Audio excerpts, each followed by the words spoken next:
Hello বন্ধুরা, welcome back to my channel Sujata Sonai. তোমরা সকলে কেমন আছো? আশা করি ভালো আছো, সুস্থ আছো। আর আমিও ভালো আছি। আর আমি সকালবেলা চলে এসেছি একটা নতুন ব্লগ নিয়ে। আর আমি কিন্তু সকাল সকাল রান্না বসিয়ে দিয়েছি চা বিস্কুট খেয়ে। এখন বাজে 9টা। আর এটা হচ্ছে পিসি দিদুন, মায়ের পিসি, আমাদের দিদুন।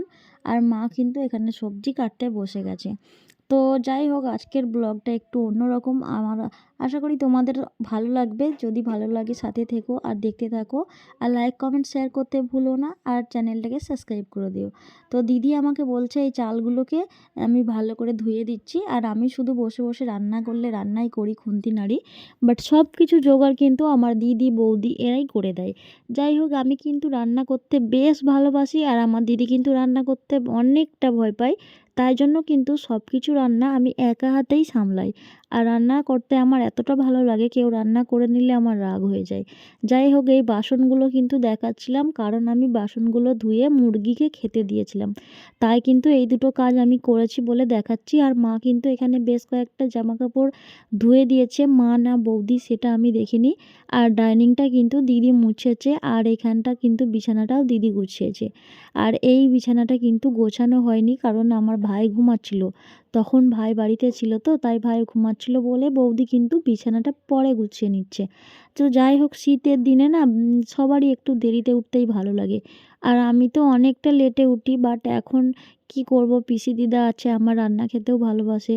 আর দেখো, মায়াপুর থেকে ঘুরে আসার পর পর এই ব্লগটা, জামা কাপড় শুধু জড়ো করা আছে। আর এখানটায় কিন্তু জল রোদ্দুরে দিয়ে নিয়েছি মেয়ের জন্য আর আমার জন্য।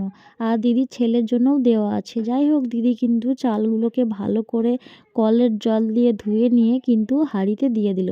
আমার দিদি এগুলো কিন্তু ভালো পারে, কিন্তু তরকারি করতে ভীষণই ভয় পায়। যাই হোক, দেখতে থাকো আর কি হয়। মা লগা নিয়ে দেখো তাড়া করেছে, ছেলে মেয়েগুলো এত অত্যাধিক জ্বালাতন করছে না, ওই জন্য কিন্তু লগা নিয়ে তাড়া করেছে। আর পিসি দিদুন কিন্তু এখানে মাছগুলোকে বেছে দিচ্ছিল। এটা হচ্ছে শাটিং মাছ বলে। তো যাই হোক, এই শাটিং মাছটা কিন্তু পিসি দিদুন বলছিল আমি বসে আছি, আমায় দিয়ে বেছে দিই। আর এরা দেখো মুরগির খোণ্ডলে ঢুকছে মুরগি খেলবে বলে। আমি বলছি ঢোক একবার, আর বার করা যাবে না, কারণ ওই স্ল্যাবটা আবার 12-14টা লোক ডেকে সরাতে হবে, তবে কিন্তু বেরোতে পারবি। তো শুনছেই না। আর আমার মেয়ে কিন্তু আমার দিদি স্কুল থেকে দেখো নিয়ে এলো এই যে হাতে টিফিন বক্সটা, আইসিডিএসের খিচুড়িটা দেয়। আর এসে কিন্তু সোয়েটারটা মা খুলে নিচ্ছে, কারণ ওরা যে ধুলো মাখছে কি বলবো। তারপর দেখো বৌদি এখানে কড়াইতে ন্যাপ দেয়। গ্রাম বাংলায় বাড়ি যাদের তারাই বুঝবে। এই মাটি দিয়ে কড়াই ন্যাপা, হাঁড়ি ন্যাপা, তারপর রান্না মাটির উনুনে সব মশলা বেটে, কি মজা আর কি টেস্ট। আর এখানে রান্না হবে অনেক কিছু সবজি, একটা ঘ্যাঁট হবে, টক হবে, মাছ হবে আর ডাল হবে। যেহেতু পিসি দিদুন আছে, আর উনুনেই কিন্তু রান্না হচ্ছে, অনেক বড় সাইজের হাঁড়ি। আর আমার মেয়ে কিন্তু ওই আইসিডিএসের খিচুড়িটা নিয়ে এসেছিলো। আমার কিন্তু ওই খিচুড়িটা খেতে বেশ ভালো লাগে। বাড়ির রান্না খিচুড়ি কিন্তু অত টেস্ট লাগে না, কিন্তু ওই স্কুলের খিচুড়িটা আমার বেশ টেস্টি লাগে, তাই জন্য কিন্তু আমি খেয়ে নিচ্ছিলাম। দেখতেই পাচ্ছ একটা থালায় কিন্তু ঢেলেছি, এক থালা ভরে গেছে। এত আমি খাবো না, দিদির ছেলেকে আর আমার মেয়েকে খাইয়ে দেবো কিছুটা, আর আমিও কিছুটা খেয়ে নেব, কারণ আমার খিদে পেয়ে গেছিলো। রান্না করতে করতে এরকম কে কে খাও সেটা বলবে। আর আমি কিন্তু বাপের বাড়ি এলে টুকটাক করে খেতে খুব ভালোবাসি, কারণ এখানে সবাই আছে তো মনটা অতটা খারাপ করে না। যাই হোক, ভাতটা কিন্তু হয়ে গেছে। আর বড় দিদিরা তো মায়ের মতোই হয়, তাই না? দিদিরা তো এরকমই হয়। দিদি কিন্তু ভাতের ফ্যানটা ঝরিয়ে দিল আমার হাতে ফ্যান পড়ে যাবে বলে। তারপর কিন্তু আমি খিচুড়ি খেয়ে নিয়েছি। এরা এখানে কিন্তু একটা সবজি দিয়ে ভাত খাচ্ছে। পিসি দিদার স্নান হয়ে গেছে। আর আমি এখানে মাছের ঝাল করব, মাছগুলো ভেজে নিয়েছি। আর এই শাকটা লাউ পালং শাকের তরকারি, টক, আর এই বাটিতে কিন্তু কলাইয়ের ডাল সিদ্ধ করে গোলানো আছে। আর মাছের ঝালটা করে নিয়ে, রান্নাগুলো সব করে নিয়ে আমি স্নান করে রেডি হয়ে নিয়েছি। তো একটা জিন্স টপ পরেছি হালকা পাতলা, আর দিদি কিন্তু রেডি হচ্ছে। আমি চৌমাথায় দাঁড়িয়েছিলাম, অটোটা চলে এলো হঠাৎ করে। দুই বোনে কোথায় যাচ্ছি ভাবছো তো?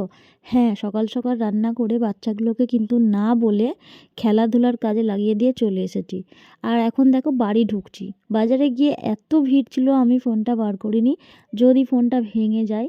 আর আজকে বাজারে গেছিলাম, বৌদি বলছে দুই বোনে 2 ব্যাগ বাজার কি এনেছো। এটা একটা বৌদি হয়, আর আমার মা দাঁড়িয়ে রয়েছে, বলছে ফোনটা নিয়ে গেছিলি তাই জন্য তোর মেয়ে কাঁদছিল, কারণ আমার দিদি ওই মেয়ের ফোনটাও নিয়েছিল। গেছিলো। যাই হোক দেখতেই পাচ্ছ লেবু নিয়েছি, কলা নিয়েছি, কাঁচা কলা, পাকা কলা। কলাগুলো আর লেবুগুলো কিন্তু বাচ্চাগুলো খাওয়ার জন্যই নিয়ে এসেছিলাম। আর এখানে কিন্তু পেঁয়াজ কলি নিয়েছিলাম, আমার ভাজা খেতে বেশ ভালো লাগে সেই জন্য। আর কাঁচা কলা, বড়ি এইসব নিয়েছিলাম কারণ আমি শুক্তো রান্না করার একটা প্ল্যানে ছিলাম ওই জন্য। আর আদাও সামনে পেলাম, নিয়ে নিলাম। আর আমি কিন্তু শ্বশুরবাড়িতে এই জুতোটা পরবো না, এটা এখানেই পরবো বাপের বাড়িতে, সেই জন্য কিন্তু এই জুতোটা নরম নরম টাইপের নিয়ে নিলাম। আর দেখলাম বাজারে গিয়ে এঁচোড় নতুন উঠেছে, তো আমি আর না নিয়ে পারলাম না, ওটাও নিয়েছি। তারপরে ভাবলাম চলো ঢেলে দিই, তোমাদেরকে একটা একটা করে কতক্ষণ দেখাবো বলো। এখানটায় দেখতেই পাচ্ছ কাঁচা টমেটো আছে, শিম আছে, উচ্ছে আছে, লঙ্কা আছে, বেগুন আছে, পেঁয়াজ কলি আছে, আদা আছে। আর ঝুড়ি যাই কী বলো তো, ঝুড়িটা কিন্তু সবচেয়ে দামি একটা জিনিস, যেটা হলো মাশরুম। মাশরুমটা কিন্তু 350 টাকা কিলো, 400 টাকা বলেছিল, 350 টাকা কিলোতে নিয়েছি। মনে হয় খাসির মাংসের সমান দাম। যাই হোক মাশরুম খেতে কিন্তু আমরা সকলেই ভালোবাসি। আর দেখো ক্যাপসিকাম গাজরে এনেছি, কারণ রান্না হবে, রাইস হয়েছিল বৌদির অ্যানিভার্সারিতে ওই জন্য। এটা অনেক আগের ভিডিও। যাই হোক মাকে বললাম এত টাকা দিয়ে মাশরুম কিনেছি, আমাকে এক্ষুনি কিনে দাও, মানে ভেজে দাও। তারপর দেখো বৌদি আর মা মিলে কিন্তু মাশরুমটাকে ভালো করে ছাড়িয়ে বেছে নিচ্ছিল। তারপরে কিন্তু খাওয়া দাওয়ার দিকে চলে গেছি। এখানে দেখো বাবা খেতে বসেছে, বাবা কাছ থেকে এলো, আর বাবা সবজির তরকারি নেয়নি আলু দেওয়া বলে। আর দিদা জানতো না মাশরুম এত টাকা কিলো, কারণ আমাদের গ্রাম বাংলায় বাঁশবাগানে বা খড়ের হচ্ছে গাদার নিচে চারিপাশে হয়। তো দিদা ভাবছে কম নিয়েছে, যখনই বলেছি যে মাশরুমটা কিন্তু 350 টাকা কিলো নিয়েছে, দিদা খেতে খেতে দেখো কোমরে হাত দিয়ে হাঁ হয়ে গেছে, আর কিছু বলতেই পারছে না। তো আমি মাকে বলছি দিদাকে ভালো করে খাওয়াও, কারণ তোমার পিসি দিদা কিন্তু খুবই ভালো, আমার নিজের দিদা যেরকম মা ওনার সেরকমই। তো যাই হোক এখানে কিন্তু পিসি দিদা এসেছে 2 দিন 3 দিন হলো, এবার দিদা কালকে চলে যাবে। এই জন্য কিন্তু বলছিলাম দিদা তোমার যা যা ভালো লাগে খেয়ে নাও। আর আমি মাছের ঝাল, ডাল আর সবজি, আর ওই সাইডে দেখো মাশরুম ভাজাটা নিয়েছি। তো চলো বেশি বকবক করব না, খাওয়ার সময় খাওয়া দাওয়া করব। আর টেবিলে আমি, বৌদি আর দিদা খাচ্ছি, আর বাকিরা সব নিচেই খাচ্ছে। আর বাচ্চাগুলোর খাওয়া হয়ে গেছিলো। এখন খেতে খেতে দেখছি এই যে মাশরুম ভাজা। আমি তো খেতে বসে ভাবছি আমি টাকা খাচ্ছি না মাশরুম খাচ্ছি না অন্য কিছু খাচ্ছি, এত টাকা দাম আমি জানতাম না গাইস। ফার্স্ট টাইম বাজার করলাম, বাজার অনেকবার করেছি বাট মাশরুম বাজারটা ফার্স্ট টাইম করলাম। এত টাকা কিলো হয় আমার তো কোনো আইডিয়াই ছিল না। আর আমি বাজারে গিয়ে একটা মস্ত বড় ভুল করেছি, আমি শুনেছি 35 টাকা কিলো। 1 কিলো প্রথমে নিতে যাচ্ছিলাম, তারপরে মাথায় এলো ওজন করার সময়, না না কাকু কমিয়ে দাও কমিয়ে দাও, আমি তো পুরো মরে শেষ হয়ে যাব। তারপর কমিয়ে দিলাম। আর আমার বৌদি কিন্তু মাশরুম খেত না, দিদি বলল একটা খেয়ে দেখো ভালো লাগবে, আমরাও তো খাচ্ছি, তারপরে একটা খেলো। আর আমি কিন্তু দেখো এই যে নতুন জুতোটা, আর এটা হচ্ছে ভাইয়ের প্যান্ট আর গেঞ্জি, ভাইয়ের শ্বশুরবাড়ি থেকে ভাইকে দিয়েছে, আমি কিন্তু পরে নিয়েছি। কারণ কি জানো, আমি এখন হিজড়া নাচ দেখাবো, মাসিদের নাচ দেখাবো দিদাকে, তার জন্য। দিদাকে আমি ছোটোবেলায় একবার নাকি দেখিয়েছিলাম, দিদার মনে আছে, বলছে দেখা। আর এই ঢোলটাও যেহেতু নিয়ে নিয়েছি, সেই জন্য কিন্তু আমি এখানে দেখো ঘরের মধ্যে একটু নাচছি, দিদা বলছে বাইরে আয় আমি দেখব। তো আমার কিন্তু এই সমস্ত ন্যাকামিগুলো করতে বেশ ভালো লাগে, আর আমি করতেও পারি। ছোটোর থেকেই কেউ এলে বাড়িতে কিভাবে কথা বলছে, হাত পা নাড়িয়ে কীভাবে এলো কি বললো, ওটা কিন্তু আমি আবার রিপিট করতে পারতাম। আর এই একতারাটা কিন্তু আমার মেয়েকে বাবা কিনে দিয়েছে, দিদির ছেলেকেও দিয়েছে। আর এটা কিন্তু আমার ভিডিও করার কাজে লাগবে। আর তোমাদেরকে একটা কথা বলি, আমি কিন্তু ভিডিওর ভয়েসটা শ্বশুরবাড়িতে এসে দিচ্ছি, বাপের বাড়িতে ভিডিওটা বানিয়েছিলাম। আর শ্বশুরবাড়িতে জয়েন্ট ফ্যামিলি তো সেই জন্য কিন্তু আমার একটু সবাই চিল্লাচিল্লি করে, তোমরা অ্যাডজাস্ট করিয়ে নিও। আর এই বাঁশিটা দেখো বাজাচ্ছি, আমার দিদা বলছে সাপ বেরিয়ে আসবে এবার বোন থেকে, তার জন্য আমি কিন্তু দাঁড়িয়ে হাসছিলাম। আর এই পাশে দেখো দুটো কিন্তু করতাল নিয়েছি, এটা কিন্তু আমার মেয়েকে আর দিদির ছেলেকে দুজনকেই সেম সেম কিনে দিয়েছে। আমি কিন্তু এটাও বাজিয়েছিলাম, বাট আমার এতটা ভালো লাগছে মনে হচ্ছে নেচেই যায়, আমি আর ঘরে থাকতে পারলাম না। সত্যি কথা বলতে কোনো কিছুর একটু আওয়াজ হলে আমার নাচতে খুব ইচ্ছা করে, আর আমি কিন্তু বন্ধুরা নাচতে ভীষণ ভালোবাসি।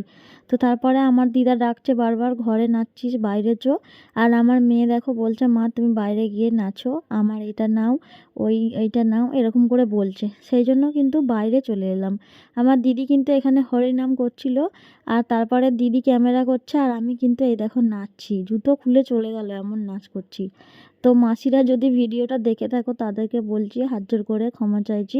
তোমাদেরকে এভাবে কিন্তু আমি কোনো ভেঙিয়ে বা কোনো খারাপ উদ্দেশ্য করে করিনি। আমার জাস্ট এরকম জোকিংগুলো করতে ভালো লাগে সব কিছুর, সেই জন্যই কিন্তু করলাম। আর আজকে কিন্তু আমি কিন্তু মাসি হয়ে নাচাতে বেরোবো ভাবছি লোকের বাড়ি, এরকম বলছে সবাই।